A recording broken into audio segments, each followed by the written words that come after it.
Good evening. Good evening. Welcome to the Stuart Heritage Museum's monthly speaker. This evening, I'm confident it's going to be very interesting. Our speaker tonight is David Jordan. Grew up here in town, went off, joined the Navy, spent 20 years in the Navy, has settled in parts north of here, currently up in the Gainesville area, but he's always had a love and affection for the Martin County community and the treasure that it is. I'm going to invite Dave to come up and take charge. So I'm not a professional speaker, but I slept at a Holiday Inn once. No, I'm just kidding. No, actually, I was a career counselor in the Navy and also worked in eye surgery. So I kind of dedicated myself to that until I retired in 2017.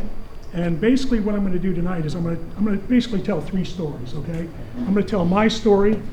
I'm going to tell a story of 1,000 people that died on your beaches here. And I'm going to tell you your story of what you need to do to protect and preserve what you have here.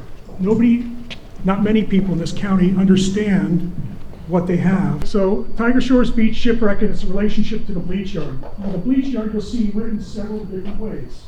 If you don't like the way I wrote it or the way I said it, just call it Ropa Tendida, because that's what the Spanish called it. Ropa Tendida. So here's, go ahead. All you have to do is hit this side, it should go. Yeah, that works too. So first off, I want to thank the Stuart Heritage Museum, Gary Maxwell and his crew. I've talked to 4 or 5 different groups in Martin County. I live up by Gainesville, and I've talked to 4 or 5 different key people. Have run into some pretty important people. Nobody wants to hear the story. Gary said, get down here, we want to hear your story. Because I'm trying to really bring what I have learned as a non-archaeologist to back home. I grew up in Stuart, in between Pelican Hotel and Mark Memorial, and then Palm City. And I know how important our heritage is for us. So that's one of the key things. So what I'm saying here is basically what I said about the 3 different stories. And let me go to the next slide. I didn't memorize anything specific. I'm going right off the top of my head because most of this stuff's been fighting me down for 36 years. Okay. So October of '78, I was with a close friend, and we got off the school bus. It was cold. Oh, you can use this. But anyway, so We change this battery. okay. So anyway, October of '78, my buddy and I got off the school bus at Martin County High School. I think we were juniors. I don't know for sure, but anyway, he said, "Hey Dave, we're going surfing. There's 12-foot waves out there." I said, "Listen, we skateboard. We don't surf. And when we surf 3 feet below." He goes, "Yeah, but they're putting together a surf team for the high school, and we got to be on it. So we got to practice." So getting off the bus, it sounded really great, except when I got off the bus, the cold wind hit me in the face, and I realized sometime between there and the end of the school day, I had to bail on this guy, because it was cold. So by the time the end of the day happened, we got back on the school bus, I was the only one who could drive. I was 15. I was the only one who had my learner's permit and could drive during daylight hours. So he needed my car to get his surfboard to the beach. And if he's going surfing, I got to go surfing. So he tells me, my brother has a couple of wetsuits. We'll go there. We'll see what it's like. And if not, we won't do it. Well, I get there. It's beautiful. It's a beautiful day, but it's freezing cold. And we put these wetsuits on. They tended to be very, very nice. We got in the water. When I stepped off the beach, typically we walk in the beach, we can walk up to knee deep, go a couple 50, 60 yards in the water, right? I took one step off the beach and I went over my head, holding my board. The board went up in the air and I pulled myself back up and got back on the beach. It's like, what the heck is going on? Well, a northeaster had come through and it literally created a sandbar that I couldn't see because it was covered with foam. And so the sandbar was there. It literally did a washout from the beach line all the way out to the sandbar. Then you could walk in 6 inches of water for another 150 yards, and then you were in 12-foot waves. So that's what my surfing day was like. It took us 45 minutes to get out through the 12-foot waves. When we got out, we were so exhausted, we said, if someone goes to the point of no return where you can't get back out, just everybody come in because it's too rough, it's too much. And so the first wave, we both took off. He didn't make it, I made it. And before I realized it, I was going 100 miles an hour straight down. the face of a wave. And being a skateboarder, I knew I could stand up and hang on. I didn't realize that surfing, you're supposed to turn yourself that way. I went straight down, and before I realized, I was panicking because I thought I was going to face plant when I hit the sandbar. Imagine, you're jetting on a wave, it's taking you across the 150-yard sandbar, and you don't want to face plant yourself, so I'm getting ready to rock and roll. But it never did. And as soon as I got across the other side of the sandbar, I celebrated and I rolled off my board. And I landed in the water, and it was crystal clear. It was like a fish tank. It was that beautiful. And when I looked down, I saw some pipes, what looked like pipes, but they were big and thick and fat. And there was a whole bunch of them. They were coming out of the sandbar. So I pulled my surfboard back on my leash, put it up there, went down there, swam down, grabbed a hold of one. They were thick. I was like, those can't be pipes. And then I look at them, they got knobs on the sides. I'd never seen a cannon before, you know? So I kind of said to myself, this has to be cannons. These have to be cannons. And I got up on the sandbar, you should have seen me. I looked funny. Surfboard pressed into the sand, my butt on the sandbar, legs hanging off, face in the water, looking down, trying to count how many there are. So I think I got to about 13, then I couldn't hold my breath any longer. Oh.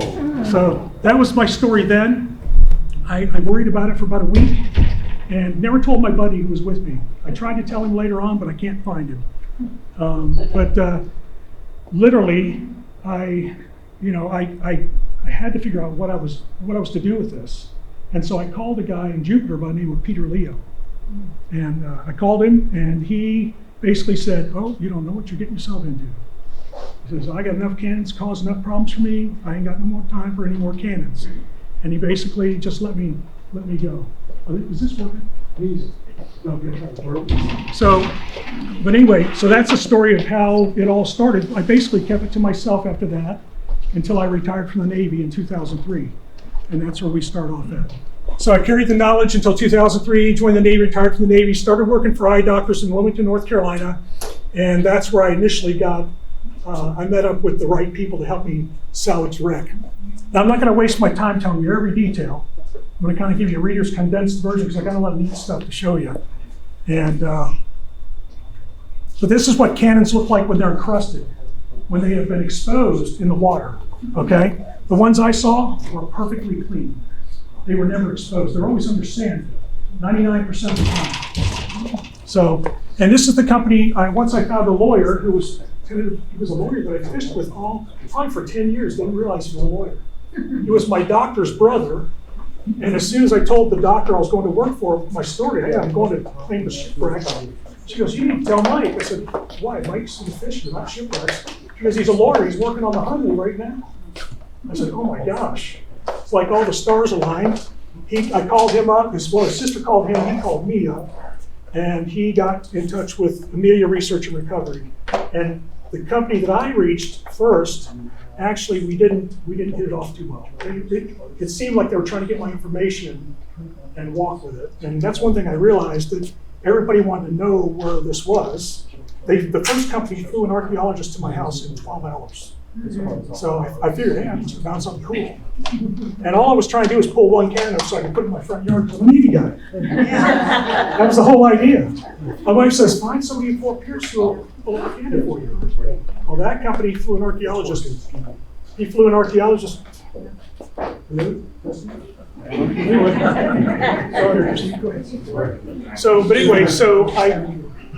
They fly the archaeologist to me. That didn't work out. Then I met these guys, and these guys were just so professional. And they work for Mel Fisher. They're working the Jupiter wreck right now. They work their own wreck up at Amelia Island. They're based out of Amelia Island, and they work all the way down and around to the Keys. Now, let me just tell you something cool that I've always loved about this ship. Nobody likes treasure sellers. Well, they do in books, in movies, but they don't like them in real life. Because they think that the boat is going to go in and destroy the natural part of the land. This boat is completely run hydraulically by peanut oil. So if they have a line break, and it goes into the water, and it's the only ship that's allowed legally to do hydraulic lifting in the Keys because it's a sanctuary. And if it does break a line, you still have to report it. But they'd say, typically when we report it, they go, so what? It's peanut oil. It's biodegradable. So there's nothing to it. But that's really neat. Even the stanchions on it, The little white stanchions that you see here, those are tubes running the hydraulic fluid to the cranes and to the hydraulic blower, and you'll see up close pictures of that. So, so this is the first gathering. So 2003, around September, we've been talking for about 6 months. We've signed an agreement, and everybody comes together with me. Can we turn lights down from here so I can use my plan? Yeah, just the front ones. So I want to be able to use this. Okay, wrong side. Yes. Okay, so this guy right here has got his back to you. Very famous guy. He has worked the Titanic. He has worked Mel Fisher's wreck. If you look at all the Mel Fisher books and they have all the guys in there, he's usually the guy standing next to Mel. The thing that was kind of embarrassing with him, he wears a gold coin around his neck that's more valuable than almost any house I've owned. And he's an archaeologist. That's what he lives for. And it's a Byzantine coin, and it's solid gold. He found it in some ocean way over there by Rome. And the captain of the boat of this Polyel is Doug Pope, and then there's Ed Gavron. He's passed, but he was our historian. And there's about 6, 7 other guys around us that you don't see, and then my lawyer's taking pictures, Mike. So, next. Oh, that's at the Howard Johnson's. Everybody knows where that's at, right? That used to be the hangout, right? Yeah. Well, it still was in 2003. And this is when we went from that restaurant to the Tiger Shores Beach, and they're saying, okay, they point out to exactly where you saw. I said, well, you see this water? It's right there. I mean, it's kind of hard. It's been a long time. You know, it's been since 78, and that's 2003, and I've got to tell him where I saw this. And so they decide that, okay, let's start hitting GPSs, let's start making marks. And can we go back one slide? I want to show you something. This is going to be important. Just hit back. There you go. You see that book right there? That book's so important to this whole thing. It's sitting right here in the back. You can't miss it. It's by Bernard Gromans. All treasure salvers, especially the 1715 fleet, would give their right arm for that book. Well, they would back then, because no one had ever been able to find a copy of it. There were only 5 known copies, and the cheapest one was $50,000. I happen to, being the novice that I am, okay, an archaeologist would say, no, you can't find that book. Being the novice that I am, I get on the computer, and I put up that name so many times, the computer gets mad at me and throws me this book that a college graduate student had done their thesis on the book, had collected 3 copies of it and hand-typed it, and republished it, and I got that book for $50. You see how I'm holding it tightly? Because Jim Sinclair is eyeballing that book. Because in that book, it tells you exactly where the Tiger Shores, Urca de Lima is sitting. And it was exactly 300 feet from where I found my cannons, based on Bernard Gromans. And he's an English cartographer that wrote that book in 1760, I think. He started 1760 to 1773. He published the book in the 1790s. It took them a long time to draw those pretty maps they used to draw. And you're going to see his map. It's the only map he ever drew. And his only job was to make people want to go to Florida so that they would start a business like Spain had going on over this side of the world, collecting silver and gold and bringing it back. Spain had no economy except silver and gold in these times. I mean, if you can imagine that. They built nothing, they made nothing. The only thing they did was sailed and brought home treasure. England, everybody wanted to be like Spain back in those days. Okay, so that's the first dive. Next. And so this is Jim Sinclair. They asked me, Dave, you going to dive? I said, no, I've been in there before. I want to see you guys when you come out. So literally, Jim Sinclair, a couple other divers, there was probably a total of 6 divers went in. And Jim Sinclair was in there about 12 minutes, and he came running back out. Next. And that's myself and the captain actually setting, based on that book, I found the coordinates to where Bernard Gromans. Now you got to realize, I've found the cannons, I've set up a contract, then I ran into this book, and then I found the maps that were supposed to be in. This book didn't have maps. I had to find the maps, and I found them. And that's where it listed the Bleech Yard. I'm going to explain to you what the Bleech Yard is. Can everybody hear me okay? No. No, I'm sorry. Just tell me to speak up, okay? Speak up. Speak up. Thank you. I will now. So, but anyway, so Ed and Jim, they're waiting for the other divers to come out. When Jim Sinclair walked out to me and the captain, Doug Pope, he goes, I don't know what's in there, man, but my detector would not stop going off. It's big. Whatever's in there, it's big. And he said he thought he had a problem with his detector, but he lifted it out of the water and stopped. He put it back down. Everywhere he scanned, it was going off. And what was crazy was it was pretty rough that day. It doesn't look rough, but actually the tide was just like ripping out. So I was surprised he even got in. Next.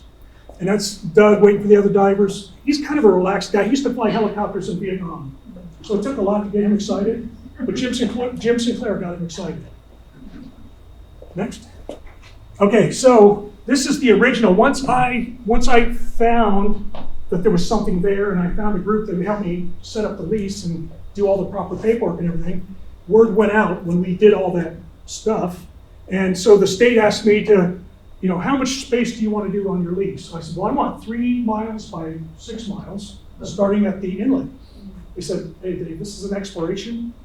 Just give us a picture, and then we'll work out what you'll explore, and probably be where the cannons are, but we'll hold the rest for you.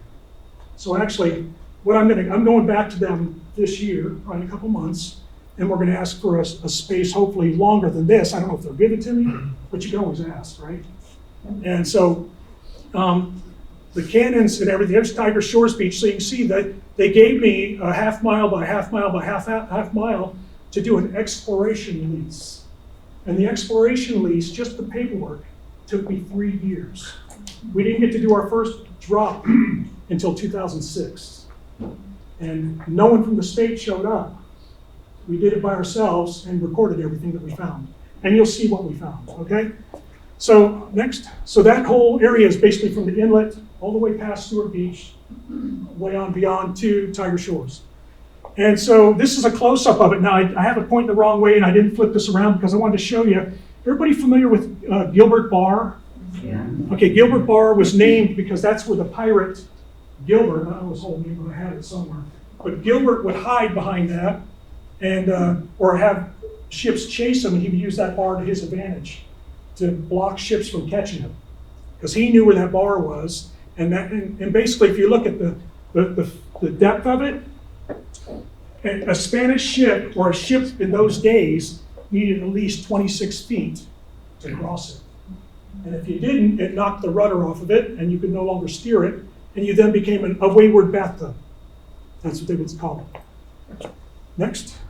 So this is what we did once we got our permit to do exploration. Then we did what they call a magnetometer survey. And so we put the towfish behind the ship, behind the boat, and you draw it through the water. And as you tow it, you set the width of it, the depth of it. And we had to go pretty deep because the cannons and everything were under a lot of sand. So it throws out a magnetic field, and anything that is iron will be picked up. It doesn't pick up any gold, it doesn't pick up any silver, okay? So most people think when we're looking for a shipwreck, next slide, we're looking for this. But in reality, this is what we get, if we're lucky. And what they say is if there's cannons, 9 times out of 10, there's treasure. Well, I found the cannons, now I gotta get the state to let me find the treasure. So they gotta convert me from an exploration lease to a salvage lease. They've already told me they know I found it. They know I've given them enough proof with maps, books, porcelain, metal. Just tonight, my brother-in-law gave me a stash of copper sheathing that he finds on Tiger Shores all the time, metal detecting. It's in the box. That's actually off the bottom of one of these boats. When the worms would dig through the boat, they would patch it with tar and stick the copper on there and try and help it make it home to Spain so they could do a total repair. So next. So this guy, the first night, the day that you saw us at Howard Johnson's, that night my lawyer, myself, Doug Pope, Jim Sinclair, all the top people in the group that we formed were driving to a restaurant. And I don't think it was Howard Johnson's, but it could have been. It was, that's a good thing. Anyway, so this guy is known for, anybody know who he is? Okay.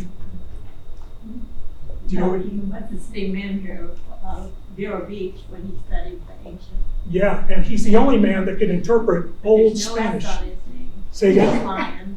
Lion. I always called him Lions. He never yelled at me. He never corrected me. But anyway, Ernie calls me on the phone, on the cell phone, and I put it on speakerphone because I thought he wanted to speak to Doug Pope. And he goes, "Hey, Mr. Jordan, it looks like you found it. We've been looking for this for 40 years. And this is incredible." He goes, "I knew it was down there. I just could never prove it." And there's been other people that have found things there too, which Mr. Del Bonds in the back here, he owned the lease to that back in the 70s, right, Mr. Bonds? Can't remember now this one was, But I have a copy of his lease. it was And E60. say again, The lease name, the lease number was E60. and that's early. So mine is 152, I think. But mine was the first lease in 30 years, exploration that they'd ever done in 30 years.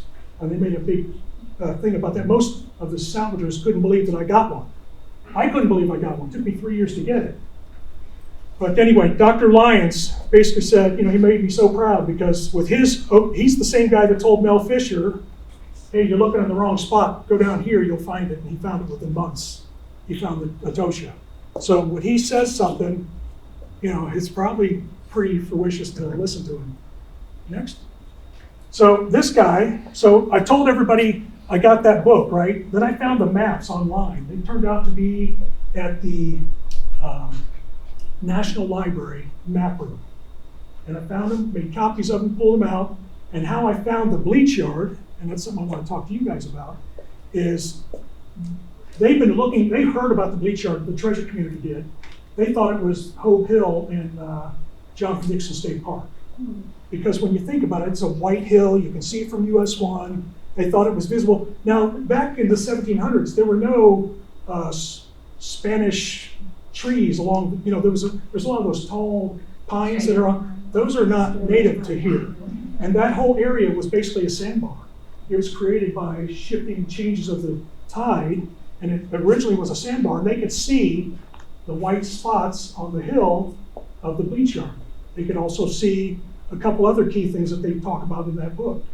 But actually, this cartographer in 1757, whatever year he did it, he actually wrote in there in a very small print, Bleech Yard.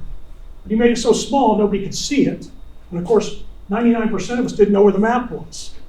So when I found the map and I showed Jim Sinclair where the Bleech Yard was, he basically announced it, "Hey, we found the Bleech Yard." There's no doubt. Well, since then, I found 6 more maps with that on there. So there's no doubt that it's the Bleech Yard. The Bleech Yard is in Jensen Beach, okay? And somehow Frances Langford knew it because she bought it. She bought it. And FIT used to be on there too. So, but anyway, so that book is the book that I found for $50. Now you can go online and get it for about $30. There's a bunch of them. So they've mass produced them now. Everybody knows about this book, especially in the treasure community. And so this guy, Alan Bullock, in 2021, he took all the things that I mentioned that I learned from my own research, the Bleech Yard, the Urca de Lima being in the wrong spot. They have the Urca de Lima up in Fort Pierce. Jim Sinclair and myself, because of this book and the maps I found and the things that I found, believe it's off of Tiger Shores or somewhere in that vicinity. Now, meeting new friends in the treasure community, I've had some discussions where now I'm starting to question whether that's true, whether they really do have the Urca de Lima here. There were many other ships they didn't find, and I think we have 2 other ships that are unnamed. I really don't think we have the Urca de Lima. The main reason being is the Urca de Lima came in intact. It was the only ship that came in intact. They totally took all the treasure off of it and then burned it to the waterline so pirates couldn't find it. Okay? We found no burnt timbers here. There's tons of them up at Fort Pierce. So, but there's a story behind that. I probably won't get into that because it's kind of my own conjecture, my own feelings. So if you get a chance, you want to learn about this gentleman here. He took everything that I said and he turned it into proof by visiting Cuba, because when the ships wrecked, they sent people by boat to Cuba to document what happened and send help. So they went into the archives in Cuba with a professional archaeologist in Cuba and actually read all the documents and actually has them in that book. That book can be bought right online. It's $29. You can learn more about my boat than I do because I can't sit through the whole thing. It's too much. It puts me in overload. It's got a lot of good information, but it's a lot. Did a great job. Okay, next. So then, this is Jim Sinclair, the guy that wears the golden coin that it costs more than my house. He's always holding treasure. That's the kind of guy you want around you all the time when you're looking for a shipwreck. He's very good. Right now, he's working the sandbanks out of the Bahamas. There's a Bahama Banks wreck that they've been working, and there's like a multi-gazillionaire that's got an operation going on, and he's literally working for them. And of course, when we start, he'll come back over, I'm sure, to me. Okay, so now we get to watch a movie if it works. Yep, it's gonna work. You know, Florida's history is steeped in mystery, legends, and secrets. And one of the greatest events in world history happened on a July night 300 years ago. We begin our journey into the past in 1715. At the time, Spain relied heavily on the wealth and treasure it brought back from the New World. Known as the Treasure Fleet from 1566 to 1790, Spanish galleons would cross the Atlantic twice a year. These ships were filled with unimaginable riches to be presented to the King and Queen. The morning of July 24th, all 11 ships were loaded, ready for their journey to Spain. They left Havana, Cuba with the wind and tide behind them. But just 7 days into their journey, their worst fears would become reality. What they didn't know was they were sailing directly into a massive hurricane. This is 1715. There's no GPS or weather reports. The only way for a sailor to know there's a hurricane coming is after he's already in one. The ships did everything they could to survive the storm, but 100-mile-per-hour winds and pounding rain kept pushing the ships toward the coast of Florida. By morning, all ships had crashed into the shallow reefs, their hulls breaking apart and spilling treasure into the raging waves. You know, the 1950s saw a boom in treasure hunting right here in Florida. Many shipwreck salvors found millions of dollars in gold and silver and became famous around the world. It's these legendary men and women that are the reason we call this part of Florida the Treasure Coast.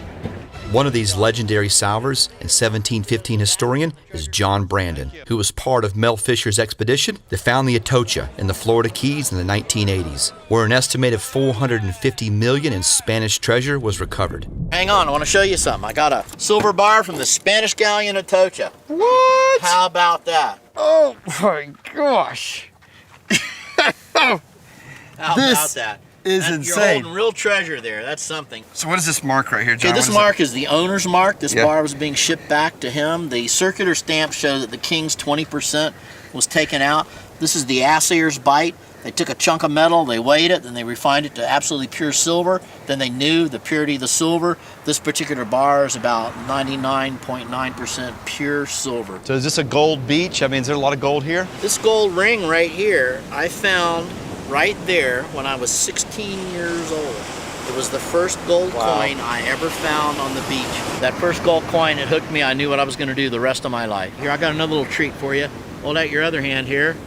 How Now, about what that? is this, John? Now, this is a gold bar from the 1715 fleet. Okay, now I'm ready to find my own piece of Spanish treasure. Gary, I'm here to find Spanish treasure. I'm looking for low spots on Okay. the lower beach, Okay. next to the water.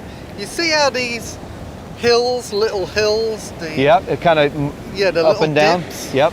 That's where you're going to find treasure. There's so much gold and silver and precious jewels on these beaches. Yep.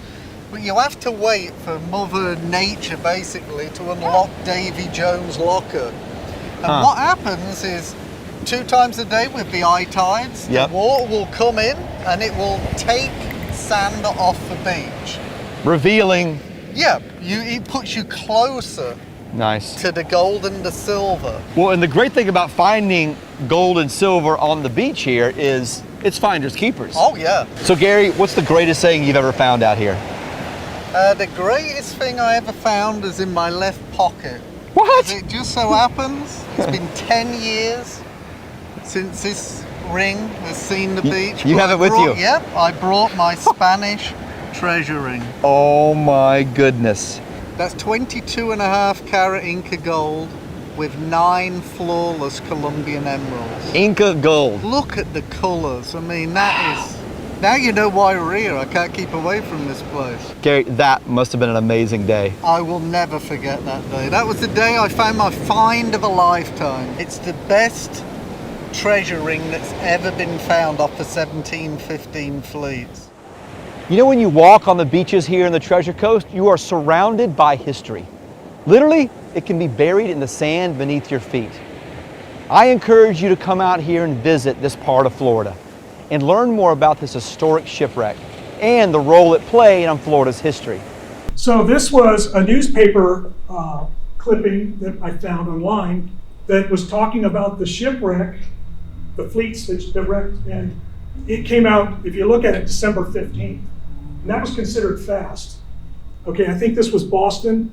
I'm not sure. I don't think England was concerned about it, but it did get out, information got out pretty quick because they invented pirates to kind of help themselves to the treasure.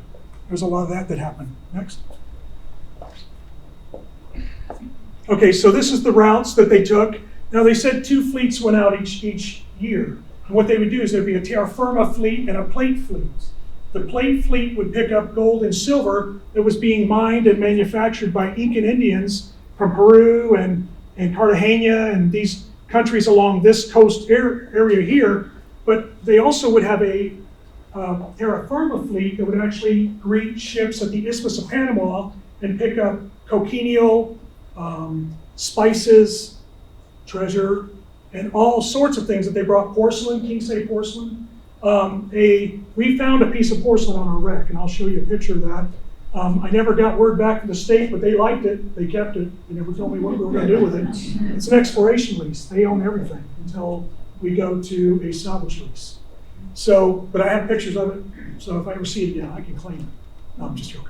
But anyway, but they would bring the Kingsay porcelain. They put it in clay and hay and pack it in wooden boxes or chests and then store it so it would make the trip back to Spain. Well, they find pieces of it everywhere. Very few complete pieces have been found. And if you find it, there's probably only one thing more than I'd like more than a complete piece of porcelain, and that would be an astrolabe. That was that thing, that round thing that the guy was picking up in the video off the bottom of the ocean. They've only found 3 of those, and they're priceless. So that's the old instrument that they used to find location. Next. So this breaks down what the inside of the ship looked like, and all I'm concerned about is that you know where the treasure is. So if you find your shipwreck, you know where to look. It'll save you a lot of time. It's taken me 46 years. So, but the treasure's kept right in this area here. And there's the steering. I was talking to somebody earlier about how you steer these boats.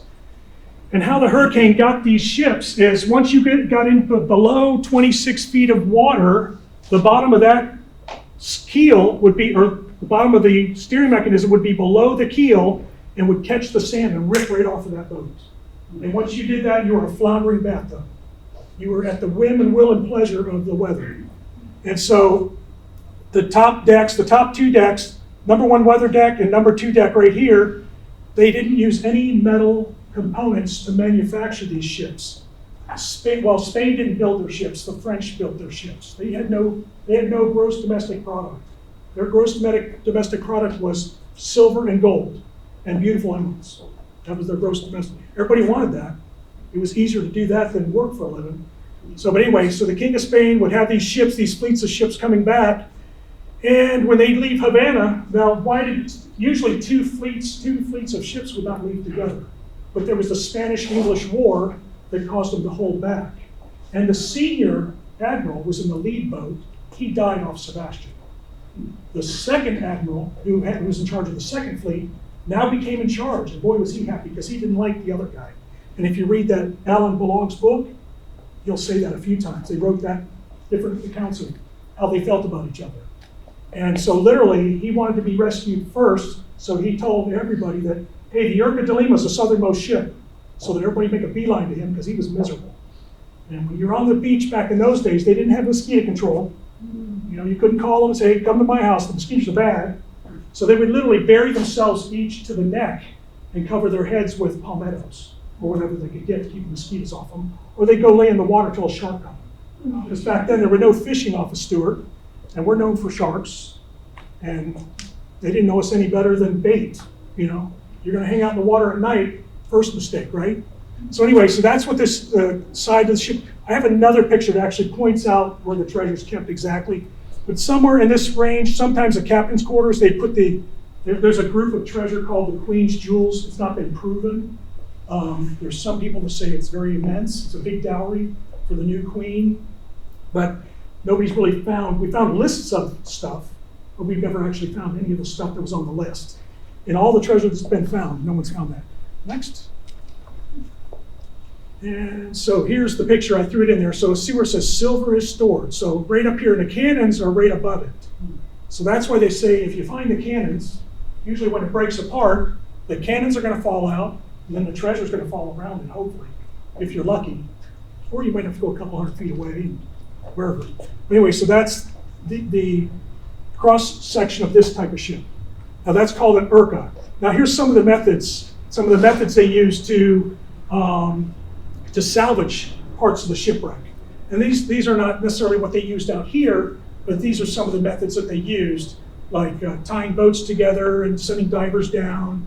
There's a diver with a animal intestine made as a snorkel. You see that? And then you have Indians, natives. They would hire natives and give them gifts and have them swim down because they were pretty good swimmers. And sharks liked them better. I don't know. They just didn't want to get in the water. The Spanish didn't. And then they also would pull nets, but there's another thing they would do. There's one more. Go ahead. The next slide is another method of how they would do it. So there's the dive bell that they would use. Somebody actually found one. I saw one online. Didn't think it was necessary to show you guys, but that's basically what they are. This here is just a native going down there, tying up cases of different stuff that was being shipped and attaching it to a line so they can pull it up on the ship. Next. And so there's the Polyel. That's the first day we started. Polyel showed up. Got everybody excited. Me too. Next. And so that's the first day. And all the boats, these are either friends or family. There's Steve Gorman. His boat's out there, I'm sure. Yeah, left. The left? Okay, bragger. Big I'm on sure. Brown. Okay, keep going. And so this is, hold on. I think this picture was done by Steve's wife from the beach. I don't know. The first day, I think she took this picture, and I don't know how she got me all in that picture. Back then I was probably on 240. I was a big boy. But so what I wanted to show you here though is this blower. Now this blower is kind of unique. It runs off of peanut oil. It's hydraulic, but also it is 2 thrust motors off of a cruise ship, and it was the invention of the captain of the ship. And so literally they turn it on for about 8 minutes, full blast. They could hook it on a crane and move it across. It would blow a hole. If the sand would allow it, they'd blow it 30 feet deep, 50 feet in a horseshoe. And you could literally, we turned 15 feet of water into 2 feet of water. We literally walked down the ladder and walked around the hole in 15 feet of water. So very efficient. And the nice thing is, it's not like the big mailboxes. They put them over, and they're about 10 feet up, and they got to try and shoot that jet down. This, they set it on the bottom, raise it up about a foot. Oh, and the crazy thing is, the state will not let you run this unless you put a diver right on top of it. So my brother wanted to ride it. So we pulled it on full blast for him. He said, I'm not riding that ever again. He said about ripped his mask off.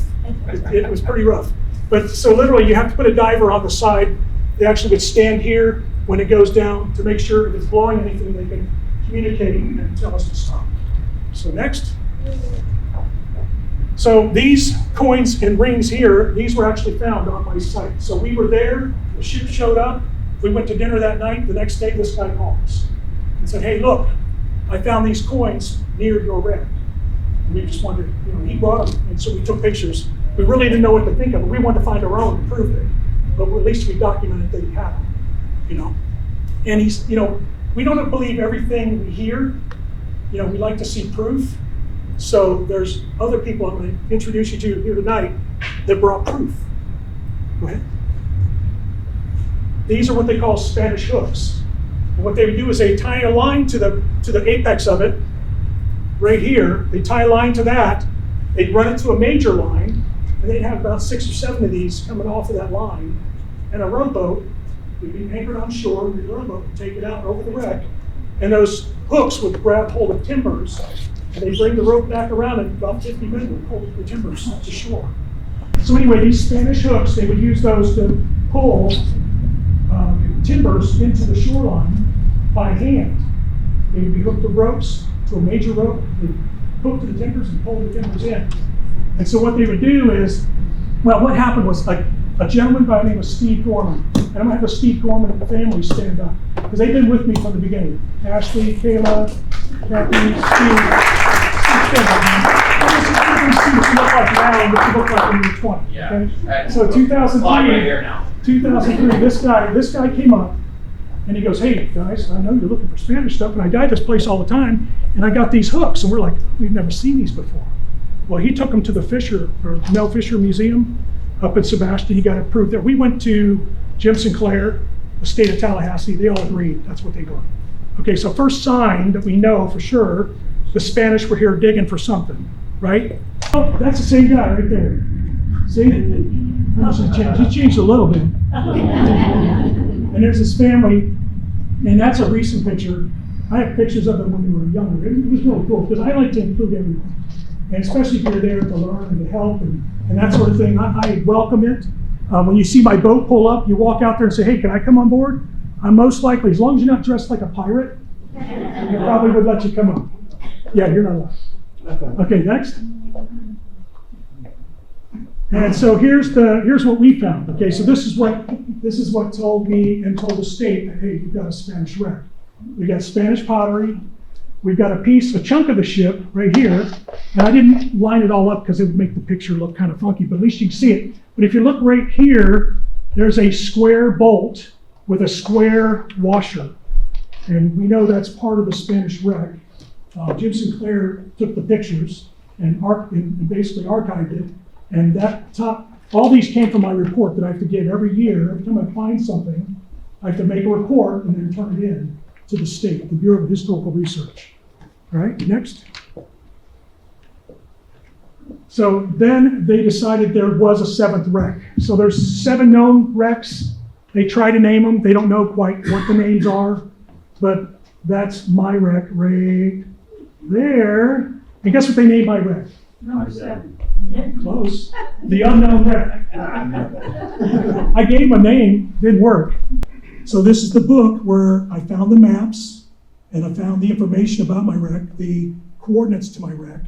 And let me tell you, Jim Sinclair stole that book for 6 months. And I had to threaten his life. As bad as that was, I had to. I said, if you don't bring me my book back, I'm gonna fire you. And he brought my book back, so it worked. I wouldn't fire him anyway, but still, it was that hard to find that book. That book was really something. Okay, next. Okay, this is the actual pages where it talks about as he went from Georgia, North Carolina, all the way down through, and he actually talks about the shipwreck and everything. So, and he leaves Cape Canaveral and he comes down and he talks about all the different, he ends up at our river, and to Wholemouth happened the shipwreck of the Spanish admiral, whose northernmost wreck of 14 galleons. Now there they say 14. I hear 11, I hear 12, who knows? You know what I mean? Because we're finding pieces of wrecks, we're not finding whole ships. All we have is documents that say this many ships, and here's their name. I have the list of the laden that's on the ship, but I can't tell what ship I have until I can prove either a bell or something that verifies exactly what ship you have.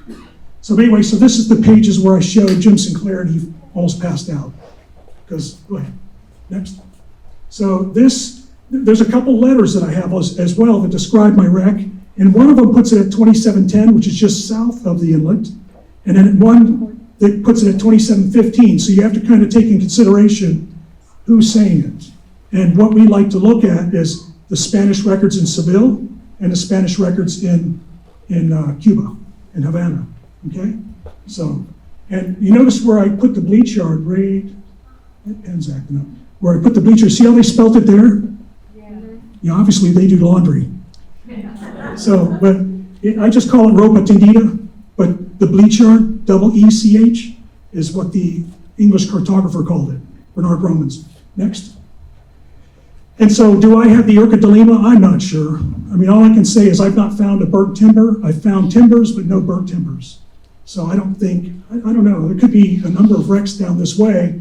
I just recently, like the last week, putting this together, found one of my maps that I hadn't really looked at closely, it usually would name a shoal at the south end of the inlet, and this one actually named it the Martyrs. Does anybody know what that means?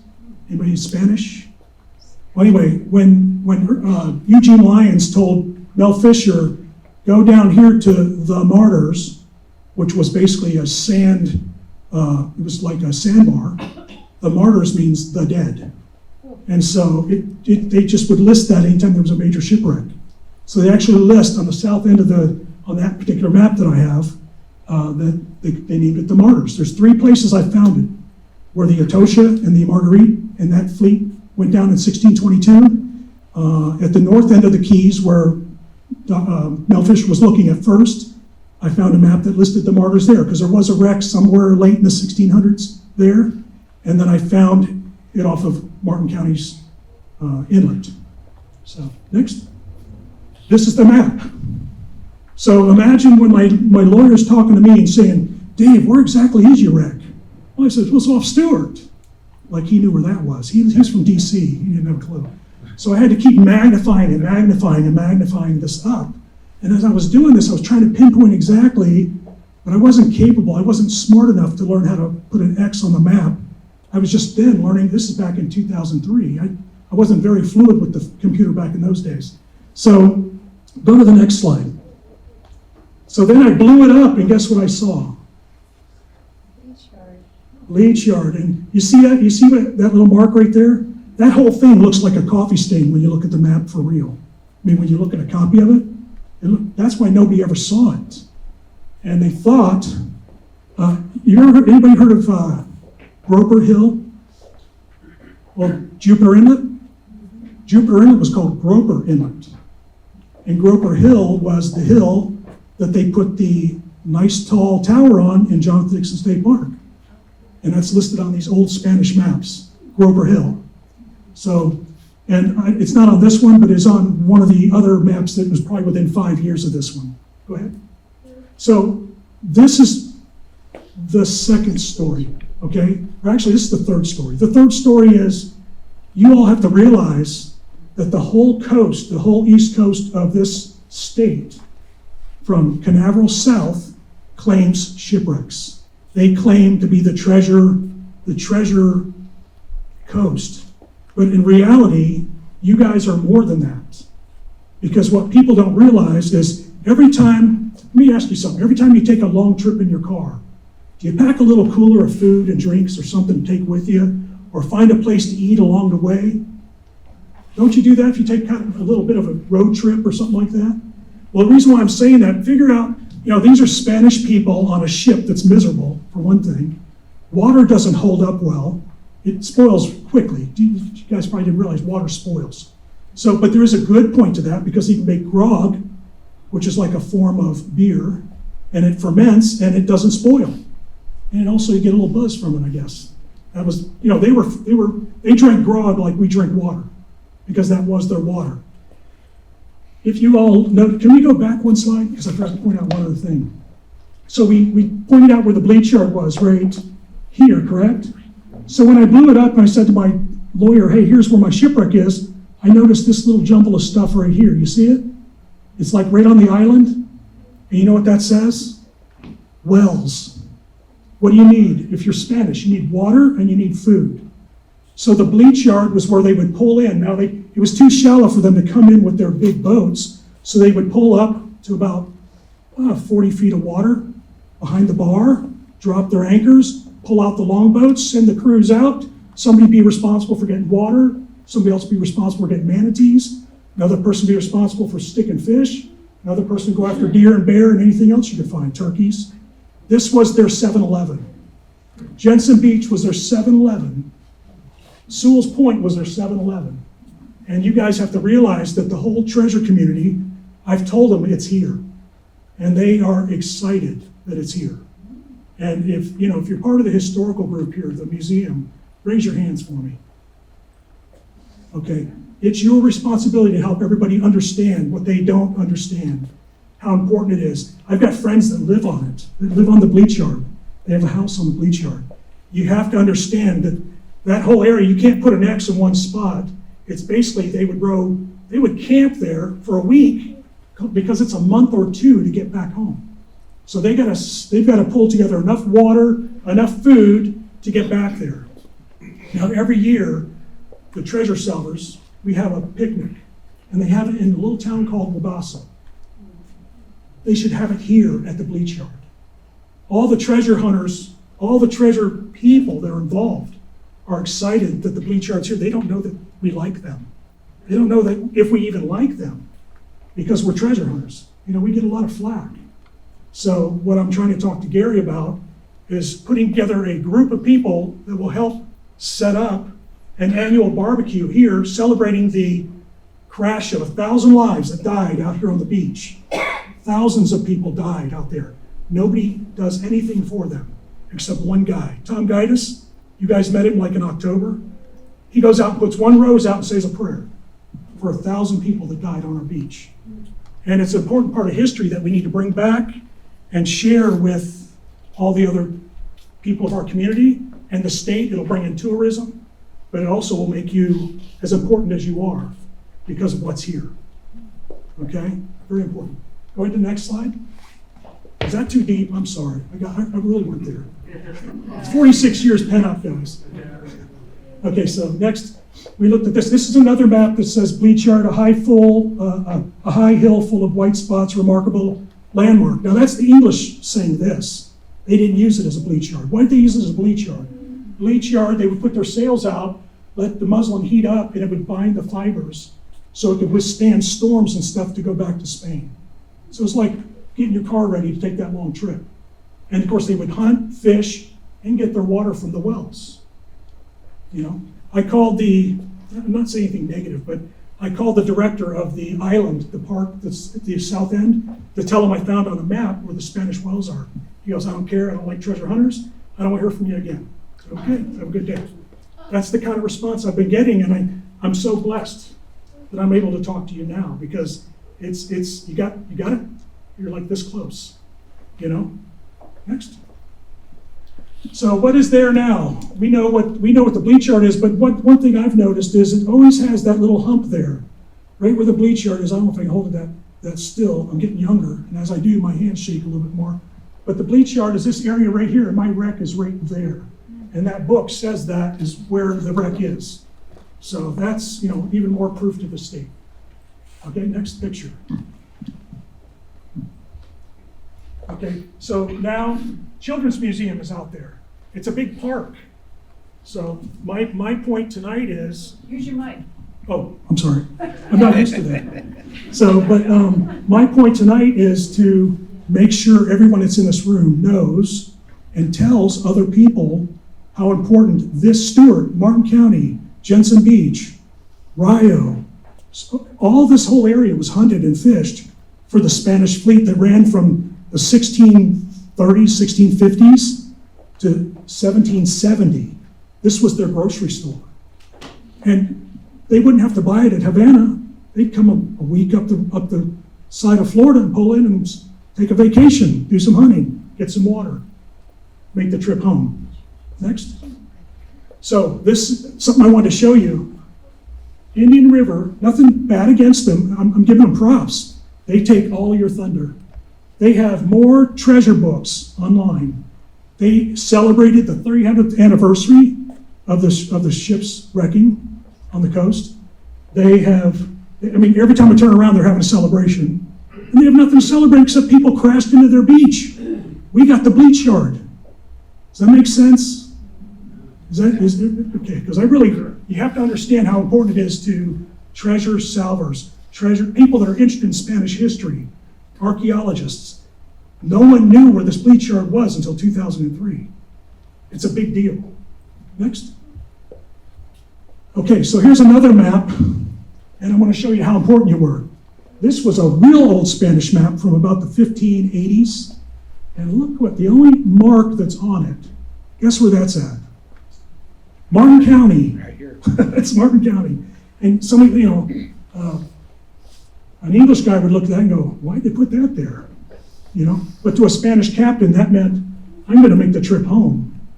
I'm going to be alive when I get home. You know. Next.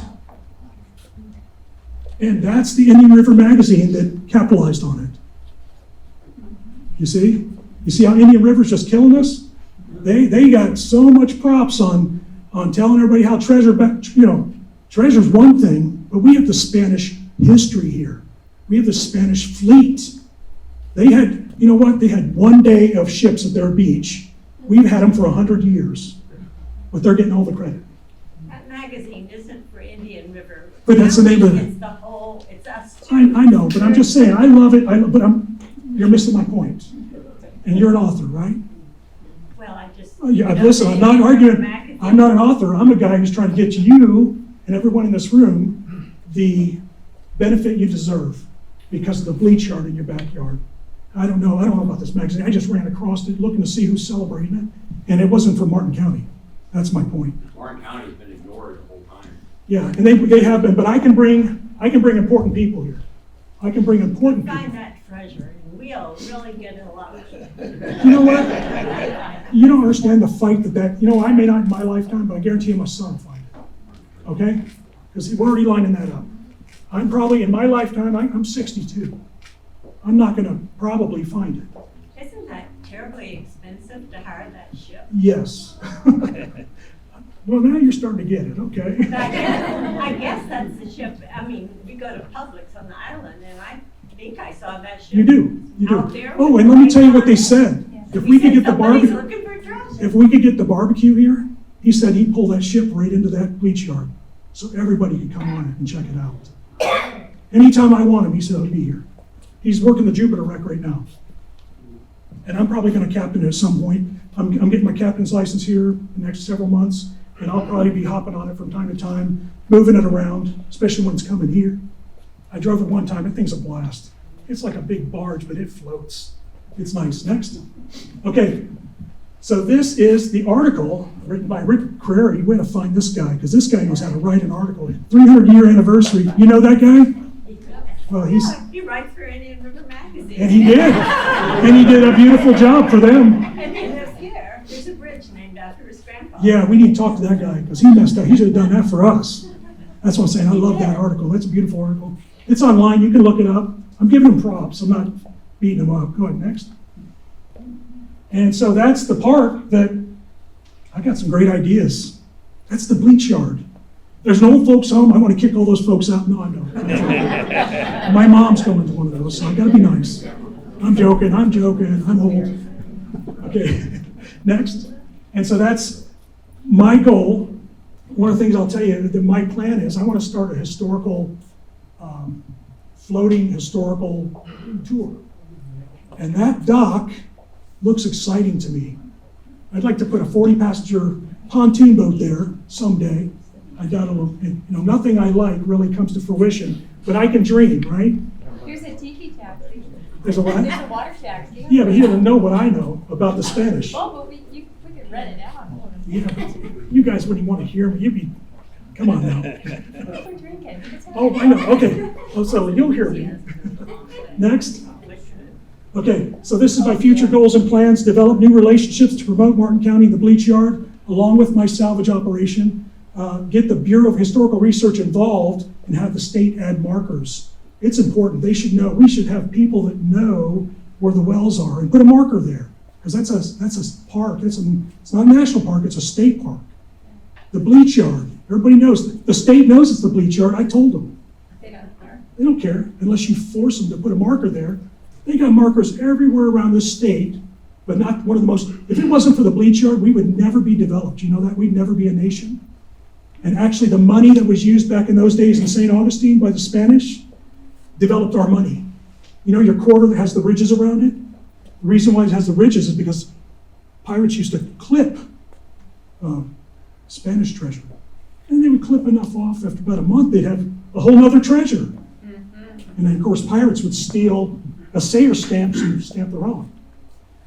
So now if you've got a quarter that has, 64 and before is 90% silver, right? If you had the ridges around it, you could see if somebody clipped it, it's not worth a quarter at that point. So the other thing is I want to bring the treasure community back to our town where it belongs. The treasure community spends all its time in Sebastian only because that's the end of the wrecks. We're the beginning of the wrecks. We're the beginning.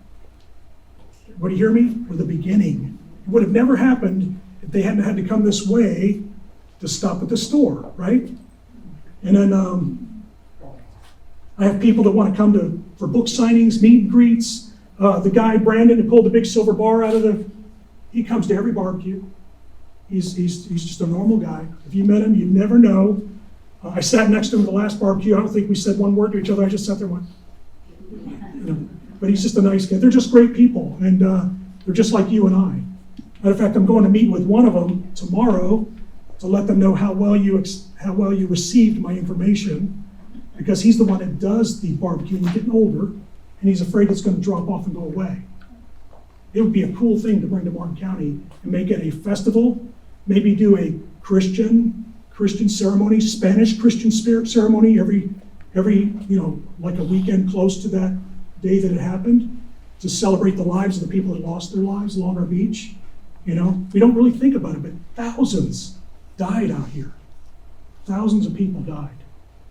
And then, of course, I want to make t-shirts and hats because I like those. And then I would like to do a commercial pontoon boat tour. I'm looking at maybe the end of this year if I can find a location that will allow me to come in and do that. I'm thinking about doing that. And that way I can show you from the boat what the Spanish saw when they looked at the Bleech Yard, and when they looked at it. I'm going to do a video eventually. Might have a job for this guy, so where we can do a video and show it on the boat if I'm not available. So we'll have something there. Try and get the barbecue here if I can. It's just one man's dream, but I know they would love to come to the Bleech Yard. They would. Okay? And then involve the Historical Society and the museums. Make sure everybody, it's our job to get everybody involved and let everybody know what they're not paying attention to. When I look at all I have a lot of history from Martin County. I have a lot of it. And I probably have some of your books. I probably do. And I'm telling you that I've noticed that we look at from like 1830, 1860 and on, but there's nothing before that. Unless you go to Jim Sinclair's house. And he's got all that stuff 10,000 years back. And so I have access to all that stuff. And it's so interesting to me that we don't know that. And I grew up here, and I didn't know that till I left. Next. So that's one of those boats I'm looking at down the road. Probably this one, because it's got the full cover in case it rains or something like that. I want to make it nice. I want to make it fun. I want to make families enjoy coming here to, just like when you go to Jonathan Dixon, you jump on the tour boat. It takes you down to Trapper Nelson's house. You could have that right here in Jensen Beach. People would come in flocks to come see your town. You could put gates at both ends, but it won't work. We'll still be in. Okay, next. So that's kind of the end. Now I'm just going to show you cool pictures. I know I went over about 10 minutes. I was trying to keep it to an hour. There's our hero, Steve Gorman.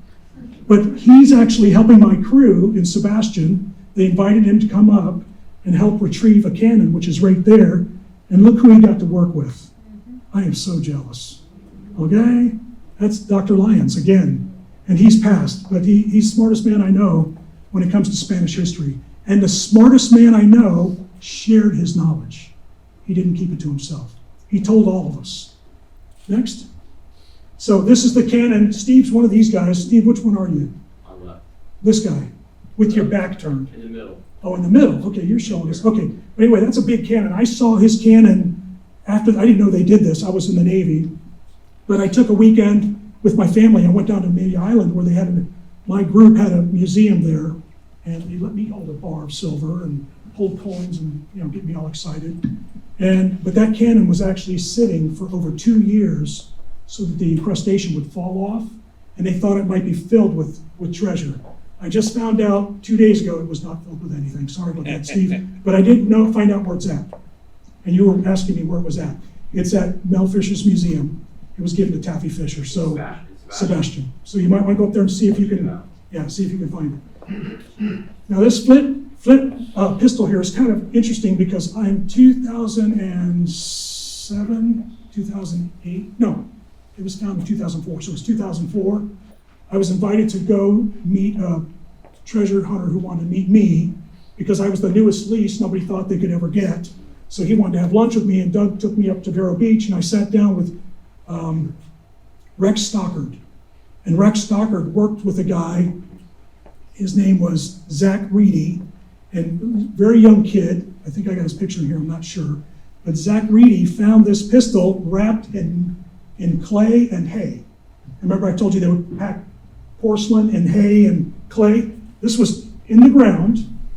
They were getting a mark. They dug down, they blew down and found a chunk of clay. When they peeled it away, it was a mint condition pistol.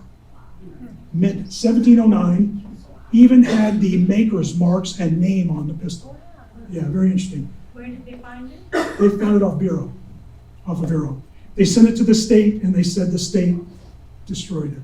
I don't know what happened. Yeah, they usually you put it through a process where they desalinate it. I don't know why he said that, but that was the last statement I saw before I came today. Was they said he was talking to somebody else, and he goes, "Yeah, they sent it to the state, and we never got it back. It was destroyed because they tried to whatever process they used to try and save it. It didn't. It just fell apart. But it was. I mean, I saw a picture of it. It was so beautiful. I couldn't believe. I mean, I thought you could fire it. That doesn't give it justice. I think they cleaned it up a little bit more than that when they took the picture, because it looked like a perfect 1715 flintlock to me. Next slide. That's it. The end. Thank you all very much. Hope I didn't bore you. There you go. Yeah, question. 2 questions. How many cannons did you salvage? Did you recover? They won't let me touch them. They would not let me in close enough. They know where they're at. We have a magnetometer survey. I have my surveys and my contracts here, and on the survey we showed them right where the cannons were. Did you turn the lights on? Yep. And they're still there? oh yeah, they're still there. They won't let you pull them up. They won't even let me get over top of them because they know I'll blow them open and we'll see them. Yeah. Have you found the Spanish wells? They won't let me over there. If I go over there, they will take let me say this, in 2009, I got a phone call. I was in my exploration lease, and they said, cease and desist. I said, what did I do? They said, nothing, just cease and desist. We're talking to the National Marine Fisheries. I said, about what? They said, well, you're on a reef. I was like, on a reef? The reef is under 15 feet of sand. Yeah, but the National Marine Fisheries is concerned. So then they kicked my boat off, and I have not been able to do anything since. But I'm getting ready to go back there this summer, and we're going to have a discussion. And we're going to figure out where we fall, because I spent a lot of money for 9 years, or 6 years, and they even told me at the last meeting I had with them in Ponte Verde, Florida, that I found the wreck. And the last thing they said to me was, hey, you found the wreck, why don't you just give it to us? I was like, no, it belongs to us. I don't want to get wealthy. I'll probably never see that. You know, I hope I do, but I doubt I'll ever see anything from it, you know? If you were able to get out there in 2019 when I was diving, 20 feet of sand was gone from those whole areas. You would have saw them. Yeah. Sitting on the bottom And without any digging. Any day I take the polyel out there, I can blow any hole and see anything I want. It's unbelievable what that boat does. And within a day, the sand will be right back. So it's not like it disturbs. What I want to do is bring the boat right up to the shoreline and blow a hole in the water right at the shoreline, because we have a beach. Everybody know what a hard pan is? Okay, when you let's say you lose your ring at the beach and it's in the sand, and you know, all the people here that treasure salvage know this. The water creates a density that allows the ring to sip down to that hard, barren, coquina rock hard pan. Well, why you don't find people finding a lot of treasure on our beach is because our beach hard pan is like this. It's covered with sand, it comes to the water line, and then it drops off like this, about 6 feet down. That's when remember I told you I stepped off the beach and I went over my head? Mm-hmm. If the hard pan was a couple feet under, I would have maybe gone down to my waist. I was over my head. And what Jim Sinclair and them told me was, it's very rare, but in our area in Florida from and I don't think it includes Jupiter Island, but it's from the inlet north to about just south of the power plant, we have a hard pan that just drops off because of getting beat up by hurricanes. You know, so it's really strange that, you know, if I could get up close enough and just blow a 20-foot line and look, I bet you we'd find a lot of stuff, a lot of good stuff that would guarantee us that we know what's there, and then we could, you know, move from an exploration to a salvage. But they won't let me get that close. They told me stay 500 feet from the closest building, which is the Islander 12, which they know puts me about 50 feet from the cannons. So everything's predisposed. No other group has to go through this. They told me I couldn't use a 6-inch dredge. 6-inch dredge is standard in our industry. So like when you blow a hole, you go back down to there's residual sand, and you take a 6-inch dredge, and the diver runs that and picks up excess sand or overburden and moves it out of the way. Well, they threw the book at me when I asked to use it the last time, and they said, if you ask again, we're going to take your permit from you. And they threw the rule book at me. Well, that was a mistake, because I'm a Navy chief retired, and one thing I go by is the rule book. And so I read the rule book, and it said, if we give you as a state, if we give you an exploration contract or a salvage contract, you're allowed to use up to a 6-inch dredge. So first thing I did was I called my lawyer. I said, look at page, it's only 3 pages. I didn't have to be a genius to read it, but it took me a year to read it, and I read it, and I saw it, plain as day, I'm allowed to use it. Well, then I called they always assign a junior archaeologist to my site. He got on the phone, he goes, hey, Mr. Jordan, how you doing? I said, not well, let me speak to your boss. Well, he's busy right now. I said, I bet he's not too busy for me. Oh yeah, he is, he's pretty busy. I said, okay, well then I'll just have him talk to my lawyer when he drops the lawsuit, because we're getting ready to go to court. He goes, what are you talking about? I said, well, give me a definition of what overburden is. He goes, that's like sand. I was just regular sand? He goes, yeah. I said, well, that is what it says in the contract, that I'm allowed to move overburden with a 6-inch dredge, and you guys just outlawed me from doing that. And that's illegal. Offshore and they suck sand and blow it all over the beach, but that's okay. Yeah, well, but listen, I'm not here to beat up anybody. This was years ago. Okay, it's a new group. I'm gonna go there with a clean heart and not with a bad attitude. I gotta go there with a clean heart and plead my case and see where I'm at. And either way, I'm gonna move forward. So with or without them, if I have to go to law, I'll go to law. I don't want to do that, but I will. But I need support. And you ever talked to our congressperson right next door? Listen, I went to the OIG. The OIG, I told them that they broke the law and did this to me. They gave me a report 2 days later, said I didn't have any leg to stand on. The only way you can go is go to court, if they won't listen. That's it. Anyway, thank you guys. Go ahead.